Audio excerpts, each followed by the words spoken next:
This episode is brought to you by RIXX Eyewear. Eyewear that inspires confidence. If you would like to buy some premium eyewear, sunglasses, blue light frames, prescription, head online now, rixeyewear.com.au and check it out.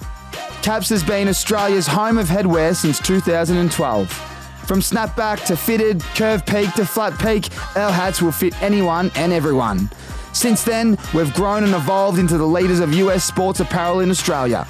Head online at capz.com.au and check it out. Righto, let's get into the show. Righto, we have royalty in the building. Ironman Series champ, 5-time world paddleboard champ and world record holder. A great man from Tasmania originally, Matt Bevilacqua. Bevy, welcome to the podcast. Thanks so much for having me, Tommy. Did I get the last name? How did I go with the last name? Yeah, that's fine. It's a lot better than I've got in the past. It's fine. What do you normally get? Well, anything and everything. There's K's and Z's and anything thrown in there. Bevy's much easier than, is it Bevilacqua? Bevilacqua, Bevy, sweet. What's the origin of the last name, actually? It's Italian, actually. Italian? Yeah, my grandfather's Italian. He's the only Italian-born AFL player. He played 2 games for Carlton and, so the Silvanis, all those Italian families, no one was ever actually born in Italy, so. There you go. Yeah. I didn't know that. Yeah, it's Italian. Runs in the blood. Yeah. Well, we knew you were a young gun. We're going to get right into that. Let's talk about the sport that you're in. If anyone out there that doesn't know the man that we've got here today, if you have Nutri-Grain, like I did a lot during my juniors and growing up, and I have it every now and then when I've had enough of eggs and everything else, you're on the back of the box. Like, how cool is that when you're on the back of a Nutri-Grain box? The back of the box. Yeah, that's that's my claim to fame. But and the front. It is really cool. Is it the front as well or the back? No, it's normally always the back. Yeah. Hard to get a front spot. They have been given up in the past because Nutri-Grain's had 30-year relationship with Ironman. So yeah, front of the box is you've really made it. But a couple of back of the boxes is all right. Mate, it's massive. Like there's no better marketing really. Like there's that many people go through a box of Nutri-Grain. I could smack one in one sitting. You know what I mean? So it's massive, and it's kids recognize you because of that. It's not so much the sport. It's good relationship, and Nutri-Grain love it. So we're the highest selling cereal for Kellogg's. So Nutri-Grain, they're pretty proud of their relationship. And we know why, because the great man's on the back of the box. It's all about the promotion. But, mate, let's talk about Ironman and the whole industry before we talk about your journey and how it all come about, because a lot of people need to know, including myself, I don't really understand it because I never grew up in that environment as a little nipper. What do you call them? But, yeah, just talk to me about the industry. Yeah, it's a weird movement because obviously there's the Ironman triathlon. So we're the surf Ironman. So we do like surf ski, like a kayak, the prone paddleboarding, the swim and run. So there's a few like formats that comes in. So there's 3 main events for our season, the 3 big ones. It's like a Grand Slam kind of thing. The Coolangatta Gold is our endurance championship, starts off the season, 4.5-hour Ironman race. So ski, a swim, a board, then a run. And then the Nutri-Grain IronMan series is the second Grand Slam. So it's a 6-race series throughout the summer. And then the Australian Ironman title is like a 10-15 sprint race as part of our nationals in March. So they're kind of the 3 Grand Slams in our sport. Kind of follows the nipper movement, right? So like you start with foam paddleboards and run around the beach playing beach flags and beach sprints as a 7-8-year-old at any surf club in Australia. And then you can progress through and you start kind of doing little mini Ironmans when you're like 12, 13. You progress to the big boards and then you start paddling surf skis at 16. And before you know it, you might be in the Nutri-Grain Ironman series. So, it's so cool. The Nutri-Grain Ironman series is always on TV as well, and everyone's probably tuned in at some point. Obviously massive up here. Like how much goes into, like, how much swimming do you actually, break it down for me. The week's massive. Because it's fucking, looks like hard work. Yeah, it's 4 different disciplines, right? So you've got the surf, ski, swim, board, run, and then you've got gym on top of that. You've got all the different energy systems for each part of the season. So Coolangatta Gold's a 4.5-hour endurance race. Nutri-Grain Ironman series rounds 45 minutes. The Australian Ironman title is like 10, 12 minutes. So you got such a variety to deal with. So your week changes throughout the year, considering the parts of the season. But yeah, so we train 3 times a day. So basically every day we're in the pool in the morning. What time? 5 till 7. So I used to train like with Grant Hackett. I still train with Grant Hackett's old squad. I used to train with him for a bit, and lots of Olympians at our pool at Miami here in on the Gold Coast. And then through the day we do run or gym, so it kind of alternates. You do your run session or gym alternating days. So the run, we have to tick off all energy systems for the run. We're track running, we're doing 30 minutes, 40 minutes continuous, alternating, and then in the afternoon you kind of do your board or your ski session. On a Wednesday and Saturday mornings, they're the Ironman sessions. But yeah, 3 times a day, 30 hours a week. It's pretty full on, but it's good fun. The ocean's our office. I just live in the water in all kinds of conditions. Whether the sea's 10 foot or dead flat, you have to train in it and get ready to race in it. And I reckon it's the best. You guys are machines, honestly. To do what you do with, like you're talking about, like you said, you're doing endurance and you're doing the short, sharp stuff as well. It's in all sports. You need to be talented, but you need to have a serious work ethic.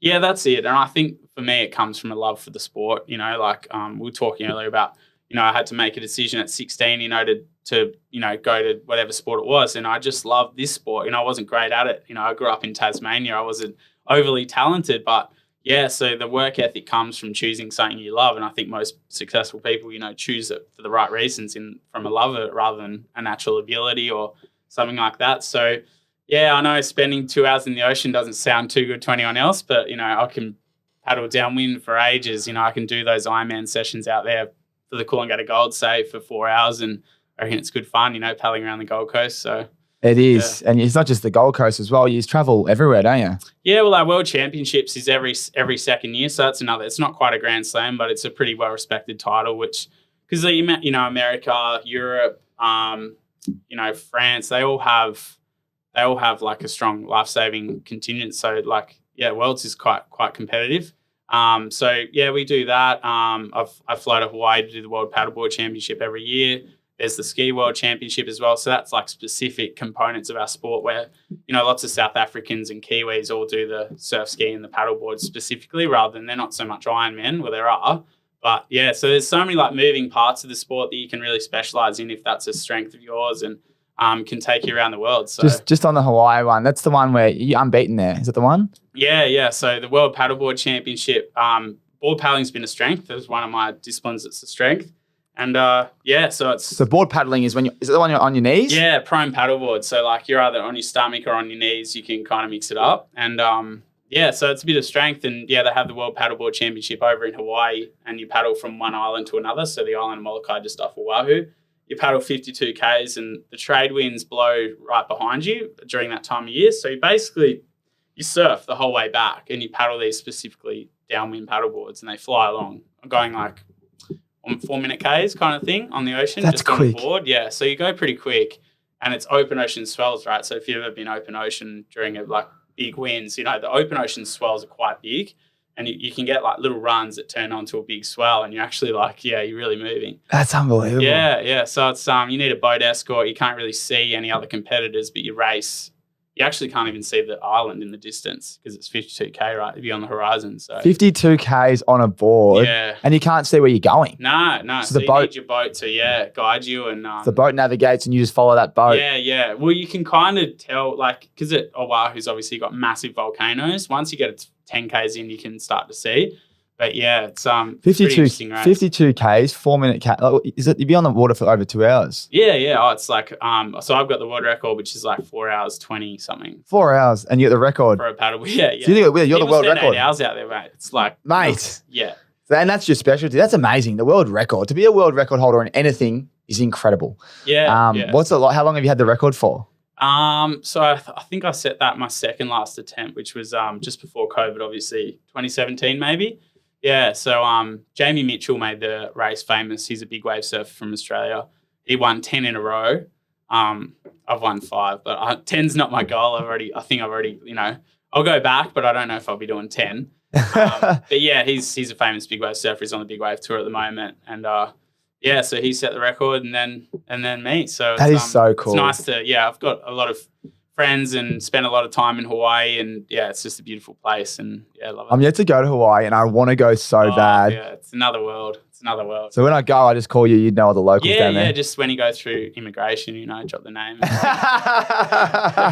Mate, that is unbelievable. Do you reckon you'll have it for a long time? Like, did you set the record? Like, what's the gap between the record that you set? Yeah, like I was saying, I think, I think I set a pretty good record. I think I set my best. I did my best training. I had really good conditions. Like the wind was really blowing that day. So I think that was my fastest I could possibly do. Like maybe now I'm a little bit older, I could probably maybe a little bit stronger and could go a bit quicker. But I don't know. So hopefully it stands a while. It depends, right? The tidal and currents through those, you basically got volcanoes on the top, massive Hawaiian islands, but then you've got giant underwater volcanoes as well that go down incredibly deep. So the tidal flow and currents are insane. So sometimes it can go in your favor, sometimes not. So this is it. So you would know the ocean better than anyone. Yeah, you do learn a lot. Yeah, for sure.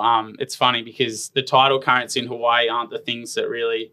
It's called the Channel of Bones, right? There's so many deaths and drownings out there because the tidal currents aren't what matters. It's what the tide does when it hits the underwater cliffs. So you've got 2-kilometer cliffs underwater, and when the tide flushes out, it hits the cliffs and then like kind of eddy currents backwards. So if you think the tide's coming in, it's actually curling out backwards, and so it's the complete opposite. So you have to look at these charts that aren't kind of tidal; they're current charts, and it gets really complicated. So there's a lot of education involved. Oh yeah, you got to pick your line. You got to pick, when you want the wind to be right at your back, because it's never right behind you, right? So you're at 5 hours, approaching 5 hours on Oahu. You want to be lining it up well, and you need to have a good line, and you're in the open ocean. So you need to really trust your boat. You need to have a really good idea of markers you want to hit on the other side, and you're racing all the while, in massive wind and seas, and you can't hear and see, and Oh, the adrenaline goes through the roof. Yeah, absolutely. It's a weird.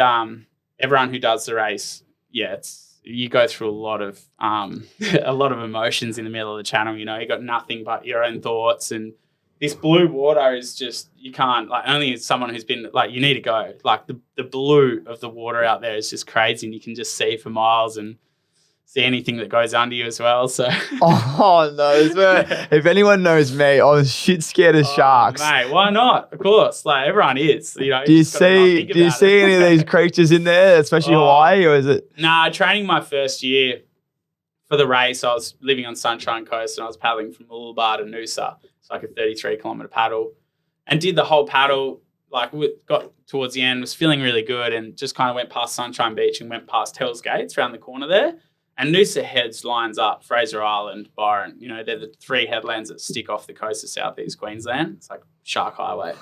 And anyway, I was on my knees. So luckily, because if I was on my stomach, I don't know if I would have been able to go the other way. But a great white came straight up out of the bottom, full attack mode. And I just lifted up, could see it at least, and got up like that. And it just kind of flicked up under my board. Tail flicked the water as it turned back down. And then it rose 30 seconds later. And this is out of a minute. I'll never forget it. I was terrified, heart in my chest. And it came up out of the water, its dorsal fin moving away from me. And it did a sharp right-hand dive on the surface. I saw the dorsal fin go like that. And I was like, I'm done here, just sheer cliffs on my left, just nothing to yell at or go in or anything like that. And then it cruised back past me on my right-hand side and just eyeballed me. And it was a 6-meter great white. Oh. And it was paddling, right? I could keep paddling because I could see. I'd just stay on my knees. My legs were jelly because of just 3 hours of paddling, right? But one of the scariest. You wouldn't want to just faint and fall off, would you? Oh, the scariest moment of my life, 100%. I can't explain the terror, of just getting stalked by a shark with just your board. That's all I had. Oh, and did it just swim off? Yeah, I didn't see it after that, but I was just, for the next 5 minutes, I was still shit, just get in, just get around this headland and get in. Oh my God, man. It's, and it's the only shark you've seen? Yeah, it is pretty much. Yeah, lots of people ask me that. I'm 30 now. I've spent, a lot of years out in the ocean just doing treks up and down, and yeah. not seen a lot. Mate, that's I'm terrified. I'm terrified. If you know me, I get in and I get out. I'm not wasting any time in the water. It's a funny thing, you know, like they're man-hunting machines in the ocean. Like you put yourself at risk every day, and like there's a lot more out there now, you know, that people, you know, people are protecting them and stuff, which is great. I fully understand that, but lots more deaths lately, especially here on the Gold Coast. We had one and last in Sydney. It's terrible. I remember when I was doing my last year at the Giants. We're doing Simo. A big shout out to him. He's my like rehabilitation coach, and he's more than that. He's a strength and conditioning guru. But we were doing all my calf program and all my, you know, just all my running stuff and whatever you have to do when you're bloody injured. And he's like, "Come on, mate, fucking get a move on. I want to go for a surf." And I said, "Mate, you're going for a fucking surf?" I go, "Mate, well, you want to get eaten?" And he goes, "You're an idiot, mate. He's been surfing his whole life." Sure enough, the next day, come in, you know, touch base, do some more training. He goes, "Mate, come here." And I'm like, "What's up?" And he goes, "Mate, you wouldn't believe it." He goes, "There was a shark attack 30 minutes after I left." And I went, "You're fucking kidding." After you'd said and it was only like somewhere, it would have been, it's one of those ones you just mentioned, I think. And I was like, "Mate, I fucking told you, they're everywhere.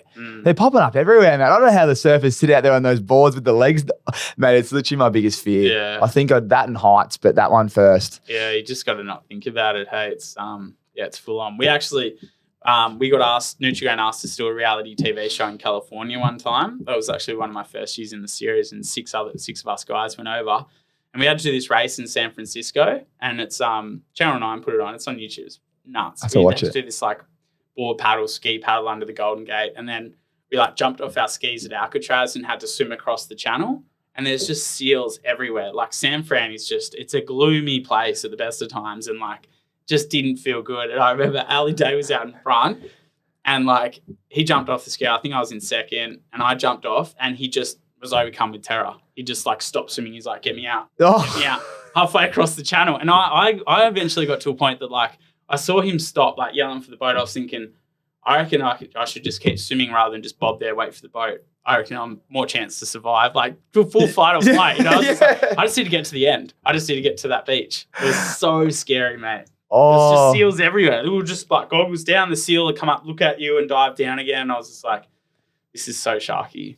Because you've done all these things around the world. You just mentioned Hawaii, San Fran. What other places? We'll go back to the Ironman series and the rest of it. But what other events are there that you've done are quite cool? Oh, it's definitely an Australian sport. I mean, the Nutri-Grain series is all Australian, but we've done some cool stuff in New Zealand. There's a lot of good New Zealand Ironman in the Nutri-Grain Ironman series here in Australia. So lots of stuff in New Zealand there, and where else? I did Worlds in France. There's been Worlds in the Netherlands. We've got Worlds in Italy this year. I can't go to that one, but you can still get around the world, and obviously Nutri-Grain doing a few stunts and stuff like that's opens the ticket there, which is fun. But yeah, it's been a wild ride. Nutri-Grain are quite cool. Like they're cool dudes. They do a lot of these. Like you were mentioning the one in Tassie just recently, wasn't it? Like talk to us about that. Yeah. I will. Yeah, they're trying to. Well, they're trying to build a edgy kind of brand, not similar to Red Bull, but a little bit like that. So they kind of approached me and said, "Oh, do you want to surf this wave in Tassie?" And like it's called Shipstone's Bluff. It's a very heavy slab wave just across from where I grew up in Clifton Beach in like Hobart. And so I said, "Oh, look, I know a few of the guys. I'll flick them an email." So I flicked this Marty Paradisus, who's the pioneer of the wave down there. They discovered it. Well, not long ago, like 20 years ago, and he's surfed it ever since. And I said, "Oh, listen, mate, I'm Bevy, I'm an Ironman. I'm from Hobart. What do you reckon about catching a wave on?" I actually put it together on a surf ski. I said, "We catch it on the surf ski or the paddleboard." And I still got the emails. He wrote back on, "Yeah, shit, yeah, Bevy, let's do it. Like, come down, we'll surf it. It'd be sweet as." And so 2 years later, all of it came together. A lot of red tape with the brand, to put myself in. It's pretty dangerous, right? Like the paddle boards are big, heavy, and to catch a wave like that, if they hit you, it's not like a small surfboard. So despite a lot of red tape and a lot of the other Ironmen saying I shouldn't, we went down and did it. It was a bit of a weird, not those paddleboards aren't meant for surfing, right? It's just a bit of a stunt and stuff, but we did it. So you got footage of it as well, don't you? Yeah. We'll have to get it. You might whack it up. We'll throw it up. We'll get Braden here to edit that one up and put it in so everyone can see it, because I've seen it. And it's a recipe for disaster. Yeah, it was a weird one. I had to keep it, close to my chest the whole prep, the 2 years leading up to it. I thought it was pretty crazy at the time. I couldn't really tell anyone. And then after I did it, it was a reasonable success. I didn't really quite get the wave that I wanted to, but I got the wipeout that everyone loves. So everyone enjoys that. TikTok, that one. Yeah. They were happy with it. But I had to, keep it under wraps for another 6 months. Couldn't tell anyone. Like I was just like sitting on this thing going, this is sick. And then I remember showing the ambassador, like the other Nutri-Grain ambassadors, like the best in our space, Shane Eckstein, guys like that they were my idols growing up. They're like, is that you? Like, did you go and do this? I was like, yeah. But it's like, it's the perks of the racing's what I love and what I'm most proud of. But, the perks and the little stunts along the way have been fun. Yeah, they are cool. It's always, they're exciting, aren't they? Mm. Well, let's go back because you didn't start out to be an Ironman superstar. You grew up in Tasmania. That's correct. So Hobart. Yeah. Beautiful place, Hobart, as well. Yeah. Beautiful. Cold though. Cold, very cold. Not a fun place to be in the water. And, I mean, little nippers in Tasmania, Hobart, mate, it must have been fucking freezing. It's freezing. What made you want to do that? It's the southernmost surf club in Australia. It's where the polar bears, the Clifton Beach polar bears, right? So, just spent a bit of time down there, and it's just, it's a lot of fun, being on the beach and hanging out with your mates and, the racing and stuff. I really enjoyed it. So, just stuck with it. And, I love my AFL. I played footy with a few, like Huey Greenwood. He's still playing. Josh Green, those kind of guys. Sam Darley, you might remember from way back. And, so love my AFL. I thought I was really going to chase that dream. And, just kind of had to make a decision at 16. I wasn't overly quick, needed that speed. And I knew I was going to be a tough journey moving forward for AFL. But wasn't overly talented at the surf either. Like I wasn't winning at state level even in Tassie. So it was definitely a decision made for the love of it rather than, natural talent, which I'm appreciative of. So that was that. How old were you when you started? You can start at 7 to 8. 7 to 8. In like kinder nippers kind of thing. So is that when you started? Yeah. So is it really important to start young? You learn all these skills. I mean, you don't have to play catch up? Yeah, it definitely helps. But like a lot of kids can start 13, 14. A lot of really good pool swimmers, in Sydney, they'll be smashing in the pool and then they'll say, the swim coach will say, listen, go dive in the ocean and you might be able to, make an Ironman career or things like that. So it's not too bad if you start that, but you do need to start early. It's not like a few other sports, very finesse. Like you need to be able to sit on a surf ski at 16 to really get control over it when by the time you're 21 kind of thing. It takes a long time to be able to sit in those skis and then go out through like 10-foot swells. They're insanely like tippy in the flat water, let alone in the big surf. Yeah, I can't even do them on a flat water, mate. Yeah. It's a lot of tricky little skills you need to learn. That's epic. So you grew up in Tasmania. You're a young fella. You went through the school. You're very intelligent. This is something that not many people will know. What was your score at school when you? Yeah. So turned 18 and I actually wanted to do medicine. So got the score at school. Went over to the Sunshine Coast to do a gap year. And just needed to do like the UMAT test, like med-entry test. Moved in with Matt Poole, who was sponsored by Red Bull, smashing it, leading the series at the time. And he just took in a little Tasmanian kid doing his little... Paulie's a great man. Big shout out to Paulie. Yeah, you have to get him on. He's got a bub any minute. Yeah, he's due any minute. So probably when this podcast is out. So congratulations if it's already happened. But we will get Paulie on. But how did Paulie just say, you know what? Because he's the man. He's like, listen here. Yeah, he's like, bring this Don't go back and be a doctor. I can't believe he's brought the Tasmanian doctor in. Like out of all blokes, he's brought you in, which is great. Exactly. Yeah. So I just enjoyed, living life a little bit more and got my eyes open to, a bit more than what was offered in Hobart. And I still think back and, wonder what could have been, but definitely don't regret it. And never went back. So I ended up getting the med admissions test score and decided not to go back home and just continued being an Ironman kind of thing. I still wasn't good. Like I still hadn't, broken into the series. It took me 2 of the hardest years of like working and just trying to make ends meet while I was training, So, eventually broke into the Ironman series when I was like 21. That's epic. And Paulie, was he at the peak of his powers then or was he still building? Like how good was Paulie at that point? Yeah, he was. I think he was almost to his peak. You know, he'd probably tell you that now. He was 1 point off winning the series that year that I came up. He won a round in Bondi in front of all his family and went out on the piss that night and got like a bad result the next week because of it. You've got to talk to you about it. So anyway, he lost that series by a point, but, you know, had a good time and entertaining time doing it. So that was one of his best years. And the pink hair, he had pink hair and pink togs. It was pretty funny. They wear the cool, Nutri-Grain. When you guys he were was supporting the Breast Cancer Foundation, Yeah. which is great. But so that was a big year for him and kind of he just had fun with it, right? And he just showed me how much fun you could have just chasing what you love, rather, you know, that's the reason to make decisions in life. So yeah, even though he does things a lot differently and, you know, enjoy and has a good fun with it, I was just like, no, this is, you know, I enjoy this and I can, you know, whether I make a career with it or not, I like to be up here and keep doing what I do. And That's so cool. And one thing with Paulie is obviously his work rate. He trains harder than anyone. Did he help, you know, guide you in the right direction early days? Yeah, there was Josh Minogue who was living with us at the time as well. He went on to win a Coolangatta Gold. He was in the Ironman series as well. He was probably where I gained my training regime from and work ethic. He was just, there was second to none in terms of work ethic. He was almost, you know, one of those harder trainers that didn't do it smart. He'll tell you that himself. Yeah, just went too hard. Yeah. He just loved the grind. He just loved it. And I learnt from him. And then Paulie, I learnt to, you know, he's a bit more of a smarter trainer. He knew when to rest and when to what to say no to and what to what he needed to work on, as well as being able to promote yourself. He was just, he's probably been the most promotable Ironman to ever go through the sport. So Red Bull picked him up. They loved him. He knew how to work with sponsors and knew how to get relationships. And in our sport, it's kind of a big part of it. You really need to do that well and you need to make ends meet in that regard. Otherwise, you know, it's kind of a short-lived sport. Even if you're the best there, you know, you need to be able to sell yourself. And he did that so well. So it made it easier to get to training and work less and make sure I got to the top a bit quicker.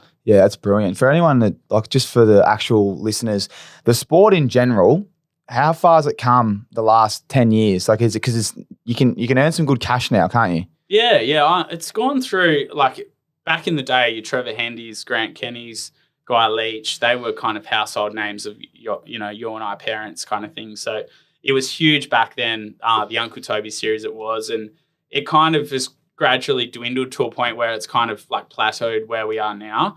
And the sport's in a pretty good space now where we've got the Nutri-Grain IronMan series, we've got the Sheridan Partners Summer of Surf, 2 big Ironman series throughout the summer. You know, the money's there. Channel 9 love to televise at Fox Sports, have the Sheridan Partners Summer of Surf, and so it's going well.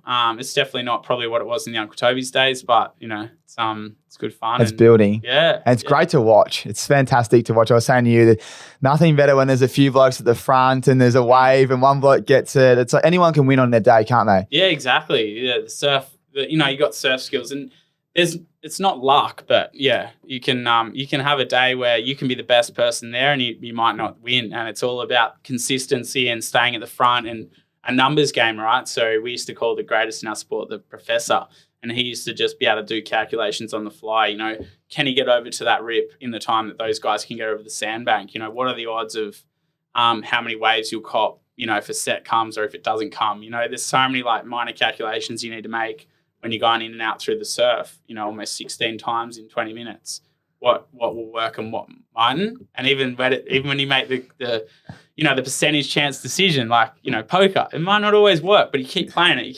you'll get up. So that's so the preparation going into an Ironman series, there's so much that goes into it, isn't there?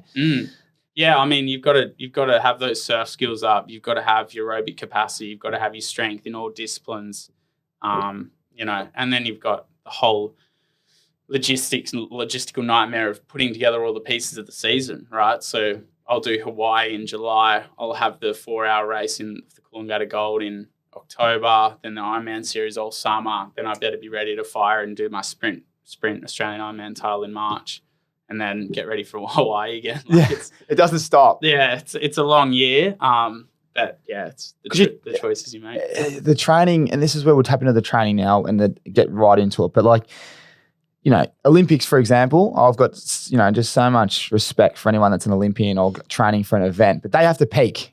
They have to peak for that event. Yeah. You've got fucking 3 different events there, 4 or 5 different events, all back to back. Yeah. How are you meant to peak for all of them? Like, is there a bit of a, look, let's just go for this because that's our better chance, or we're preparing to win all of them?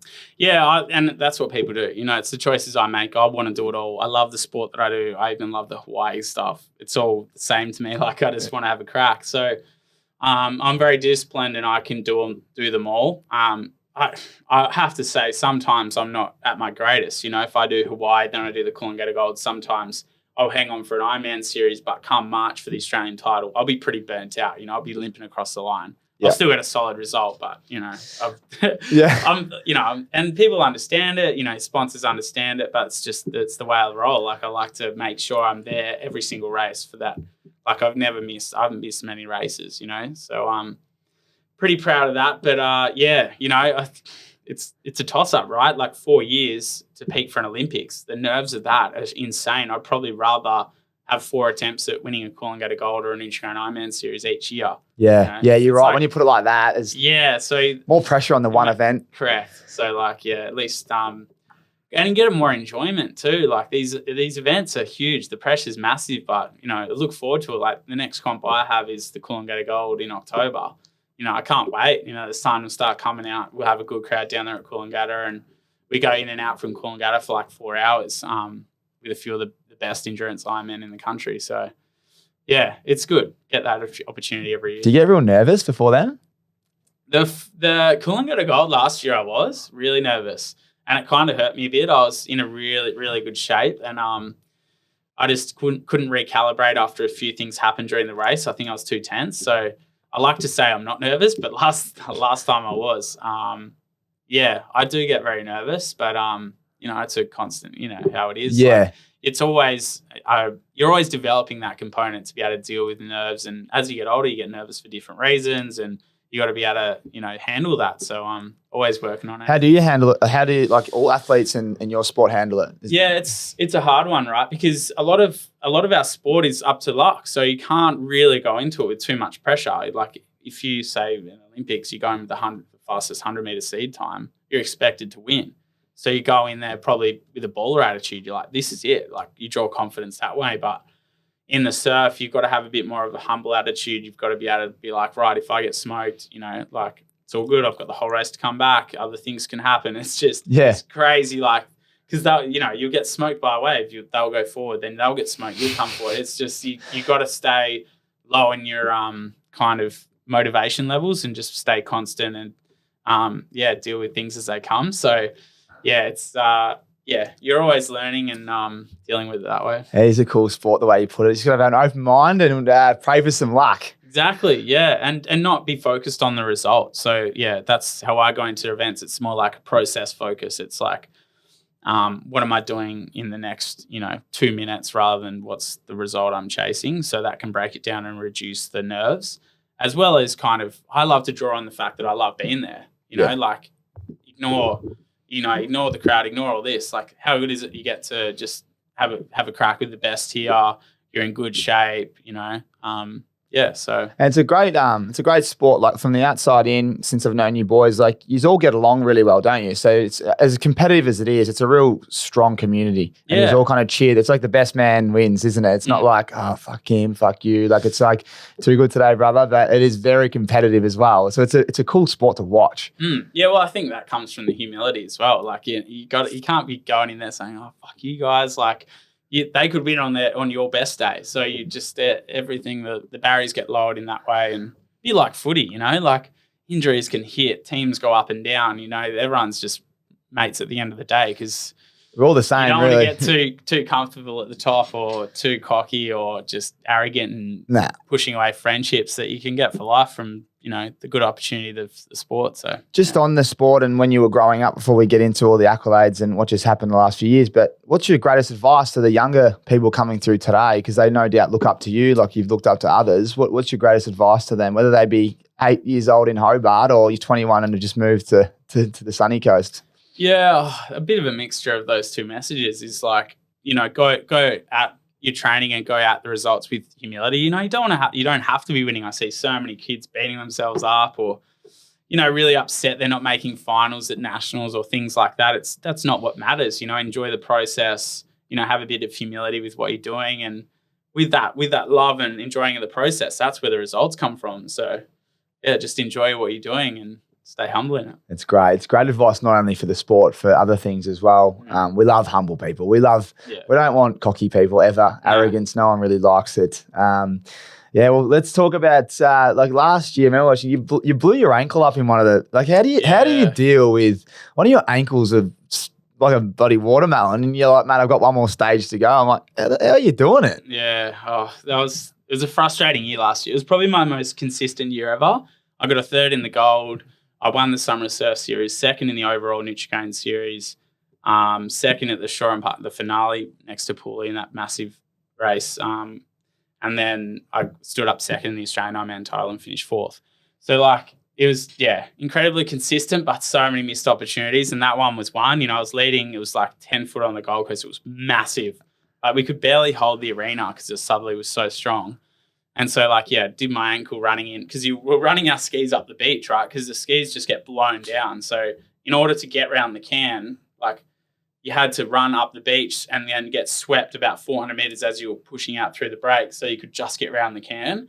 Otherwise, you know, if you went straight out, you'd just be like at Surfers Paradise trying to get out at Curraway, like at Broadbeach. So was running my skis sideways, the ankle fully like snapped over and like just full adrenaline from the surf and doing what I had to do. I didn't really feel much of it at the time, but yeah, coming in, holding the ski straight with the pedals, you know, you're flying down these huge waves. You have to be able to press the pedals and couldn't press them, slewed.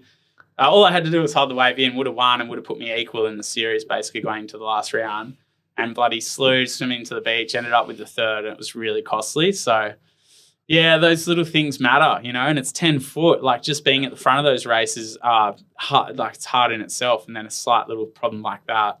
Yeah, it's a game in millimeters, and it's not, you know. Yeah, it's like all sports. Game of inches. Exactly. So. Oh, that's great. So who's the king at the moment of the sport? Yeah, so Ali Day went on to win the series and he went back to back as well. So he's flying at the moment. Incredibly hard to beat, but new season next year and try and topple him. And yeah, it's a good paddle, you know, like we were basically 1 and 2 in each round of the 6 rounds of the series. So it's good to have that, you know, like it's healthy for the sport. And you know, it's healthy for me too. It's so motivating. And I said no to Worlds this year just because I want to have a crack at the gold against him again. The gold's probably specialty, you know, like he's just a freak endurance athlete. So have a go in October and see that's how we great. go. So you're going to try take him at his main event. Yeah, exactly. So you can't shy away from a challenge. I hate that. You know, I love the sport, you know, and I love these opportunities. So I'm not going to shy away from it. I love that from you. I love that from you. The training, again, we've already spoken briefly about the training, but like, let's just break some of these sessions down. And are you doing anything away from the sport as well? Are you working as well? Yeah, I'm a maths and PE teacher as well, so I can kind of do a little bit of relief in the down parts of the season. But yeah, it's something I'll hopefully retire with and just kind of brush up on my skills doing relief. So yeah, do a bit is that like a sub teacher? Yeah. Oh, I used to love them when they come into the class. So I teach at the Southport School, a really prestigious all boys school down the road. And the boys are just legends, you know, just I walk in there and they take me away from all the sport and all the stress of that. And they're just like, sir, what's going on? How's the Ironman going? Like, what are you doing? And I just, you know, because you're the sub teacher, right? You got to do a bit of content where you just chill out and talk smack with them for a bit. And, you know, they're great. And it's so good to, like, as, you know, in footy, you find that the guys who can really de-stress and get away from it and, you know, work on a bit of cognitive skills as well, they develop in every area. So I really am, I'm grateful that I got through the degree and, you know, I've enjoyed a few years at TSS now teaching and know a lot of the boys and bring me down to earth. So yeah, they would. Yeah, that is brilliant. Cool. That is brilliant. We used to love the sub teacher. Change the name, mate. Can you say you're here? I'm going. They just say Mr. Nutri-Grain too. They just call me Mr. Nutri-Grain. I just thought, Nutri-Grain. You know, saw you on the back of the box this morning. I was eating my breakfast. It's like, you just got to cop it. Yeah, you'll cop it for the rest of your life. I'm not even on the back anymore. Like I kind of got phased out at the end of last year. Ali's on the back now, and they're still like, yeah, he's still there. I'm like, boarding house serving you old Nutri-Grain, mate. you're not getting the fresh one. Well, there you go. If you see Bevy on the back, it's not fresh. Yeah. There you go. Is that who goes on the back? The winner of the year before? Yeah. It was like that for a bit. So or if there's a cool story they want to tell, because Ali came back from 2 broken wrists, so like fully snapped, and he came back and won the series last year. So. Cool story. So that's on the back now, which is pretty cool. So, yeah, that's great adversity. Just get over that. It's great resilience. Well. Yeah, I will. We'll get the great man on. The whole Ironman. Get all of yous on at once. I want to pull you on with you. Open to the sport. I love it. I mean, everyone loves it. It's exciting. And like you said, anyone can, obviously the fittest generally win, but yeah, it's a great thrill. Yeah, well, hopefully they normally have gone down to Portsea for the biggest round of the year. Like, it's normally the biggest swell down there. So that I've never raced there. I've been in the series for 8 years, and it just finished as I got in. So we've been pushing to get it this year. It was almost there last year, and COVID was still kind of, So, Do the boys light up when it's televised? Because I know in footy it's like Friday night, boys. Everyone's got the fade. Some boys are like shaving their legs. You're like, you've got to be joking, are you? Right. Like, so everyone kind of got Friday night football, and even coaches. They'll be like, nowhere to hide tonight, boys. Everyone's watching. Because everyone goes out generally Saturday night, Friday to finish work. They might have drinks, get home. Games at 7:50. But Friday night, it's like, boys, no hiding. So funny. So I would have thought like you guys would all just go out there knowing, because the cameras are on all the time, right? Yeah. But like they're not really. Like, the difference in viewership. Yeah, day games versus night games, but Friday night, and even now Thursday night footy, there's nothing else to do. You're at home. You probably got work Friday. Watch the footy, and it's like whoever dominates. It's exact same for us, except we have 6 Friday night games a year, so we're just like 6 rounds. That's when you shave on, cuts on the Wednesday. Massage, make sure you got a few cups, you get the massage. I've got the cups at the moment. Sure it looks legit. Yeah. He's done he must be in good form. He looks good. That is brilliant. Talk to me about so let's go let's go running. How much running would you do, and like what sessions are you doing? So on a Monday we run after swimming at the track, so we'll do middle distance. It's like 10-4s, 800s, early, so leading to Coolangatta Gold would be 1Ks, so kind of like that middle distance. Tuesday I kind of rest my legs. Wednesday we've got our Ironman session in the morning, so in the Coolangatta Gold I'll be covering 6 to 7Ks. The run leg in the Coolangatta Gold is 8 kilometers, so big one in amongst the Ironman there. And it's normally a faster pace. It's normally like a 4-minute Ks, like holding pace. Thursday, long and slow. So anyway, 40 to 50 minutes, long and slow, just to run, cover the time. It's just for time. Oh, so just run 50 minutes. Yeah. So that's the thing with our program. You go through periods of real fatigue and soreness, and there's just so many interplay of so many different sessions. It's better to go for time rather than kilometers, because you can just be feeling shit, right? But all you have to do is get through it. Run long and slow, or as slow as you want. You just need to stay on the legs for 40 to 50 minutes or whatever the session is. So, I'll obviously progress to that. Friday off the legs, and then Saturday's our big Ironman session. So during the summer, that's a sprints, lots of back-to-back Ironman. So swimboard ski like 3 or 4 times with the run transitions.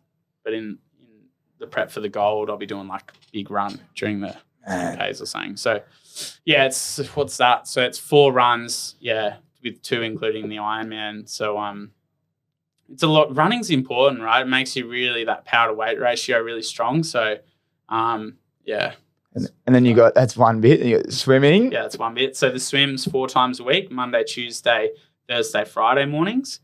6 to 7Ks. That's the base of our aerobic capacity. So it's, the black lines are horrible. Yeah. It's. Talk to me about the black line. When I did my calf, I remember doing these swimming sessions, mate.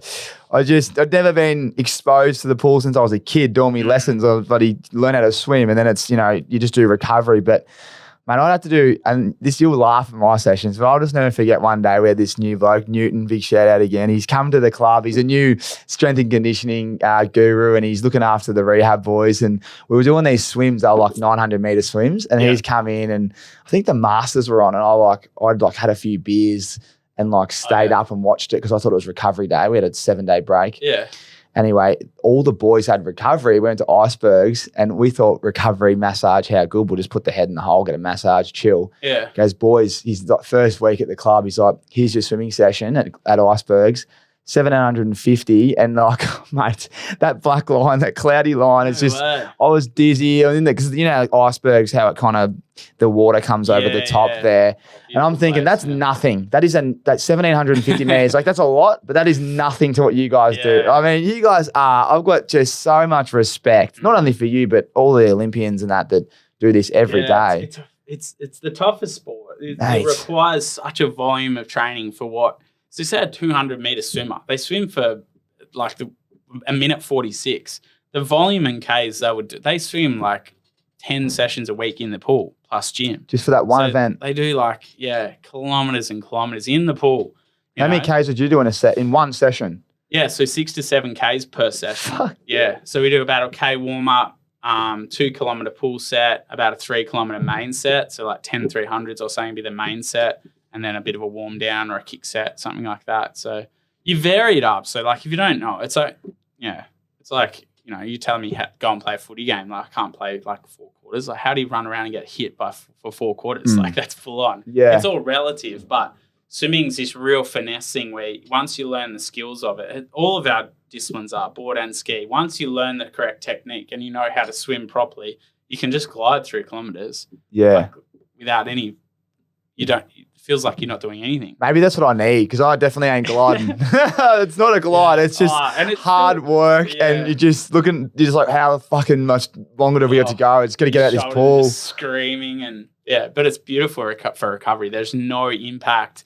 If you can get, your shoulders probably the first thing to go. If you can get them just conditioned, you can just, get that aerobic conditioning from nothing. No impact, no injuries. And do you find it's great strength as well for your upper body? Yeah. I mean, it's very fluid. When you got the right technique, it's all a rotational thing, right? So you're not actually pulling, lots of beginning swimmers, you're pulling water. It's all rotation. So you've got to rotate your torso through you've got to pretend there's a string through the middle of your body and you rotate side to side.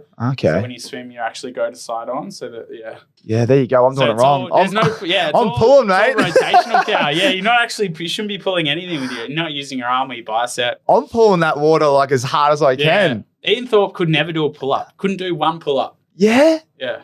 No. So there you go. All technique and you know how it is. It's like kicking a footy 50 metres. It's all about perfect timing, everything, all the little things right to be able to get distance rather than the biggest quad or the strongest leg press. So we've just touched on the running and that's a middle distance running and all the other stuff. So you've done the swimming 7K session. Yeah. That's one session. You got 4 of them a week. And then so the other 2 mornings, the Wednesday and the Saturday, there are Ironman sessions. So straight away, that's kind of our base, like the swim running and the Ironman. The afternoons will rotate. Ski, then board, ski, then board, ski, then board. So we finish on the Friday night with ski. So you do 3 skis, 2 boards, and that's it. So you're basically doing the three weeks. So on the Tuesdays I don't run gym. Friday that I don't run is gym. So 2 gym, 4 run. Yeah. And the gym, what are you doing in the gym? You've been doing obviously the whole body. I know you're a bit sore at the moment. Yeah. So this is I was in Hawaii last week. And then, just get back into the gym and back into swimming. Shoulders are burning. It's all relative. Like I still need to progress to the point that I was those distances. And everything's screaming, but it's very specific in the gym. Lots of pulling movements, a couple of press to just balance out the shoulders, a bit of core, lots of stabilizing core. But like today I walked in 25 minutes, smash out my 4 or 5 different little subsets and that's it. Yeah. Because it's a 5th discipline, right? There's already 4 different disciplines you're doing. Like you just can't. You can't go too hard in the gym. Yeah. You need that strength. You need to be nice and fluid in your swimming and ski paddling. You don't need, if you're sore and you just tighten up. Everything in our sport is strength through range. So you've got to be so flexible through your shoulders rather than incredibly strong and tight. So it's a tough interplay. This is where all of that hard work of not only just the foundations before comp, but let's go to recovery now. The recovery side of things would be huge like they are with every sport, but What do you find works the best? You just mentioned swimming's amazing recovery method, but what else do you do that you find works for you? Yeah, I mean, after a big comp, swimming is key. You know, it's so good to dive, especially after the surf and the impact of racing in big surf. So on the Gold Coast, we had a lot of rounds here this year in big surf. Just go straight back to the pool. Really long, slow swimming. It's such a, like, to have the skill of being able to swim efficiently is so good to warm down. And then, yeah, a massage and cupping. I swear by cupping. Love it. So I literally just got the cupping yesterday. Yeah. Because I've been getting it sore back. I think it's from just sitting down a bit more. But so do you want to do some cupping? And I'm like, oh yeah, go on. And it's like all those marks on your back. I didn't realize that they'd pop up. Did you feel it? Did you like it? Yeah, it's great. It's actually, I've only done it a couple of times, but when they do cup it and then they move it. Gliding, yeah. It's actually like a massage as well. But yeah, I rate it. Yeah, the gliding's key. Yeah, up the both sides of your spine gliding, or you know, across your chest, the gliding's just as good. But yeah, it's so efficient. So when you go to have a massage, they can work on an area, because like as an athlete, you need a long time to be able to get deep enough. So you can kind of massage it, stimulate blood flow, then you put the cups on, and once the blood flow is stimulated, the cups work a bit better by drawing all the lactic acid and all the, you know, shit stuff to the surface, and then the capillaries can circulate it a bit better. So it kind of works well as the massage, like, you know, relationship kind of thing. So and especially if you're getting your back cup while they're working on your legs, you just, you know, it's just saves you $30 anyway. Yeah. We've me and Brio have a set at home. So like if you get like a knot or something, you can just bang them on. They're really cheap. You can just buy them yourself. Oh, you just do it yourself? Yeah. Because like massage is hard, right? You're not going to sit there and do that, but just the cupping itself, especially after a session when you're still circulating, you can just, There you go. A little trick of the trade. Just go buy your own. In front of the TV and get your cups on. That's brilliant. Yeah. And ice bars, you boys do many? Yeah. We've got Recovery Massage Centre down the road at Miami, and we go in there and lots of infrared sauna. That's where I got my massage yesterday. Yeah. RMC? Yeah. That's it. I was there yesterday. Yeah. Great place. Yeah, she does good cupping there too, actually. But it's an awesome one-stop shop. So we go in there, sit in the sauna. A lot of the Suns boys are in there. Yeah, that's why I went there, because Brando and Rory speak he lives in there. Yeah, Brando loves it. Every time I go in, I was like, oh, mate. Yeah, so go infrared sauna. Like, this is kind of a conditioning. So 30 minutes in the infrared sauna is really good. If you're a bit injured, or you just, you know, you can just chill out and get a bit of conditioning just from sitting in there for a while. Then you jump in the pool and rotate, you know, like just hot, cold. We just use the hot, cold one. There's a few others, but rotate hot, cold maybe 4 times. And it's just so good. It's just relaxing. You walk out of there, you feel like you've had a bit of a session, but you're also relaxed, and you've also had a bit of muscle recovery. Like, it's pretty good. Yeah, recovery's the best. You need it so much. Well, mate, that's super. I mean, that's pretty much the sport, isn't it? Like, we've touched on the sport for anyone that doesn't know it. I mean, probably the prize money is something I haven't asked you about. Like, what can someone earn? You know, is it like it's a full-time wage really for the guns and the guys in the middle? Are they doing a bit of like? Yeah, I mean, there's probably like the top 3 or 4 can earn between 100 to 200, and that's always 50% contracts, 50% prize money. So if, you know, you have a bad year, you know, like in terms of prize money results based, you can drop that in half. So being injured would suck. Yeah. It's not like I always think about that, you know, AFL injuries. Yeah. You know, like, they're injured, but they're getting the cruise. Yeah. I mean, it's not like unless that. You want to be competing, right? Well, most players do have matches. We call them matches. So it's the same real thing, because you can earn up to but you are, you've got a secured income generally. Yeah, and I mean, we do as well. Like, our contracts are secured, but it's a lot less. So it's 50-50.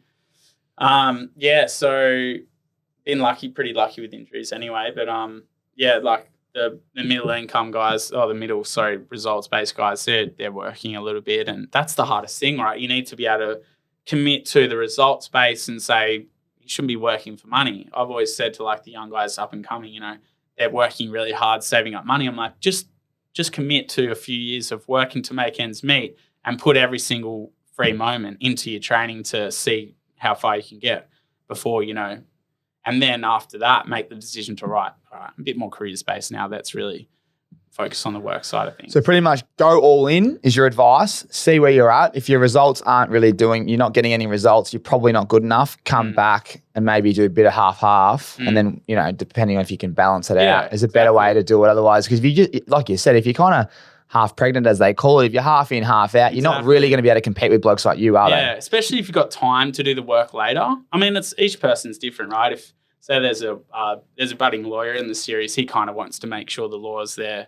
The law degree's there first and foremost, and he wants to become a lawyer. So it's a nice like Olympic sports. They're a bit more side business, amateur side. So if you want to do that, that's fine. But I kind of say, look, for the 20 to 23-year-olds, just see how far you can get this. You can work to your 70, like do that all you want, but give this a shot for at least 3 years to see where you're at. So it's a hard one, wish we were paid like. Well, I think it's like, it's like the Olympians as well. They work, should be paid more. Like a few of those, new sports, the medalists from like the BMXing and the skating, they're all like 18, 19, just making it in, and, they're not getting paid. It's kind of an amateur sport. Now they are, but. Yeah. But the thing is, it's not that they need to be paid. It's not about money. It's about actually surviving and living. Because if you can't, like you just said, I guess the counter to what you said is like, yeah, all good doing that. But if I can't pay my rent, I can't pay for my nutrition, my recovery, how the fuck do I last in this sport? So I've got to go get a job. And if you go get the job and you don't get the sleep, that's why Olympians and, all these people that do these amazing things for the country as well, they need to be paid. So we can so that all those ends can just at least be met without having to worry about. Yeah. And then KPIs then put the tournaments up and all the rest of it. So, mate, what's it like before we get into our sponsors and our little questions we've got? But what's it like when you're in the lead in an Ironman series and you just got a couple more events to go? Like, do you get a bit nervous or what? There'll be a bit of chirp amongst the group. Is there a big WhatsApp group or is it just stay focused? No, like I said, everyone's just so like we're a bit soft in that area, We don't give each other ribbing like that, and you don't really feel the pressure because anything can happen, Like it just can go south so quickly. So like even though you're leading, or it's not like in footy or in anything else where if you're in front, you kind of need something bad to happen. Whereas in our sport, anything can happen at any time. Like you're never safe. Like even though you got the lead, So I don't really feel too much pressure. Yeah, it's good. That's great. Yeah, it makes it a lot more enjoyable. Yeah. Now, I got to mention the T-shirt you're wearing, the brand you're representing. It looks fantastic. Big shout out to Squad and FaZe. Yeah, I just saw FaZe up on the wall there. He's pretty far down. He mustn't have made a cocktail very quickly. Not as good as he makes clothes anyway. He's a guru, FaZe. Mate, how's that going? You obviously, you own the brand as well? Yeah, little ambassador for FaZe, and he's done great work with it, and I was kind of been with them for a few years now, so he's kind of taken over with it and just smashing goals with it, and great gear, and just love it. So he's just a legend, Yeah, he's done well. Yeah, he's a great man to be around. Met him at the Vodka and the Vodka Soda Boys. They have a few parties, and he's always the man around town. Yeah, whenever he comes around, it's always, we're getting it. Yeah, I'll get one round. I'll get a case round. I've got it sorted. He's everywhere, FaZe. Yeah. Oh, he's a good man. Well, mate, we've got a segment. So it's your choice for the hats there from Caps for everyone out there, the home of headwear. Again, thank you so much for the support, guys. First outfit. Yeah, that's you. That's you. The Boston Celtics. Well, that's not the Celtics, but they're in the finals. Mate, the Caps moment is the greatest moment of your career. So it's just that one moment where you're like... Capstone moment. Yeah. So what is Bevy's Caps moment? I have been thinking about this because I've seen it's a segment. I think when I was growing up, the Coolangatta Gold was something that you could do in Tasmania. Like anyone can do the Coolangatta Gold. You can enter as like a surf life-saving member or a non-member. So you just 23K ski. It's the endurance one I was talking about. So, I went and did that when I was like 16, 17 and got smoked, from Tassie. But I loved it. It was just something that was a goal when I was a kid. Whereas like, being in the Nutri-Grain series was never a goal. Like making that series was just not really a feasible thing until I actually got there. So, a bit more of a lifelong goal was the Coolangatta Gold. So when I won that in 2019, And like my brother and dad were kind of like handling. They get the food and water, and like they were right at the finish there. And me and Paulie were actually in a sprint finish after us. It was psycho. So like 2 childhood mates sprint finish after 4 hours of skits along Kira Beach. So yeah, I think that was my CAPZ moment. So. That is a special moment. There it is, the CAPZ moment. Cool. That is awesome. Have we got footage of that? Yeah, I can get you some. Yeah, it was on Channel 9. So we'll tag Paulie in that one as well. Yeah. Oh, he was a mess. So he tried to, because you got to make a decision in the final run leg to run with shoes or not shoes, because it's on sand, right? So it's pretty hard sand. But we got off the board together, so he decided to run past the shoes to get the gap. And he did. He got the gap, and I was terrified because I stopped to put shoes on really quickly. It takes 5 seconds, but you can get a bit of a gap. So anyway, he tried to run the whole thing barefoot, and his calves were shot to pieces by the time at the end of the 8 kilometre So run. you should have taken the shoes. Yeah. They're the little gains, aren't they? The professor. Yeah, exactly. That's Make brilliant. those decisions on the fly. Mate, we got the RIXX in retirement. We know you love your RIXXs. Yeah, very familiar with these. I know you love your Eclipse, but these are the Melrose. Yeah. So a fresh pair. Oh, these do. Champagne, blue lens, premium setup for the Gold Coast. Yeah. These are unreal. Thanks, mate. So another segment, RIXX in retirement. One that's quite cheeky, just somewhere where you'd take the RIXXs, put them on, and you'd retire. You've been around the world, so I love asking people that have. Not sent me these yet. This is a stitch up. Awesome. Well, you like the metal ones normally, so I thought I've got to throw in something new. The Eclipse are my favourite, but yeah, these are good. RIXX in retirement. Where would you love to retire in the world once it's all done with the RIXX Eyewear on? Oh, this is such a tricky one, and I've got Spain coming up, so I've heard a lot of good things about San Sebastian. So my decision might change, but at this point, Diamond Head in Hawaii. So it's this just south of Waikiki kind of thing. It's on this cliff face. It's just got reef breaks to the horizon, and just the most beautiful place in the world, I reckon. So yeah, Diamond Head. If anyone's been there, go check it out. That is awesome, because I haven't been to Hawaii, and I told you I'm going to hit you up when we go. Yeah. Well, mate, that's epic. Thanks so much for your time. It's great to see you. And before we wrap up, when does the season start exactly, so everyone listening can follow your journey and start to support you? Yeah. So October, like first weekend of October is when we do the Coolangatta Gold. So go to toe with Ali out the front here, and here we go. Yeah, see how we go. And then the Nutri-Grain IronMan series kind of starts early December and runs through to the end of February on Channel 9. So yeah, everything's over, COVID's over, and no barriers to that. So yeah, can't wait. Oh, party time. We'll have to get you back on just before that. AFL just finishes. I think the Spring Carnival starts, and so does the Ironman. So touch on the races. Oh, we love it. There you go. Well, thanks so much for your time, mate. Wishing you nothing but success, and thanks for coming on. Thanks, Tommy. Cheers, mate. Cheers, brother. Thanks for listening to another episode. If you enjoy listening to our podcast, please feel free to hit us up on our social channels at Ausmerican Aces. If you're entertained, inspired, or feel more educated, please share it with your friends and family, because we appreciate the support. Righto, catch you on the next one.